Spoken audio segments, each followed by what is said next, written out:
മോളെ, എൻ്റെ പേര് വ്യാകുലോ എന്നാണ്. 76 വയസ്സായി. ജോലി ചെയ്ത് തരാൻ ആരുമില്ല. ഇവിടെ വന്ന് ഒറ്റയ്ക്ക് കഷ്ടപ്പെട്ടാണ്. ആ ചെറുക്കന്മാർ 2 ഉണ്ട്, മോടെ മക്കളാണ്.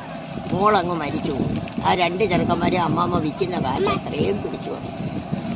ഒരു തരത്തിലും ജീവിക്കാൻ പറ്റിയ മക്കളെ. അമ്മാമ്മ എങ്ങനെ ജീവിക്കുന്നതെന്ന് പറയുന്ന പിന്നെ ഈ വീഡിയോയിൽ പറയാം. അമ്മാമ്മ എങ്ങനെ ജീവിക്കുന്നതെന്ന് പറയേ. പഴംപൊരി അതൊക്കെ വിറ്റ് ജീവിക്കുന്നതെന്ന് പറയും. പഴംപൊരിയും വാഴയ്ക്ക മുളക് പൊരിയും കോളിഫ്ലവറൊക്കെ വിറ്റാണ് ജീവിക്കുന്നത്. ഓ ശരി ആയിക്കോട്ടെ.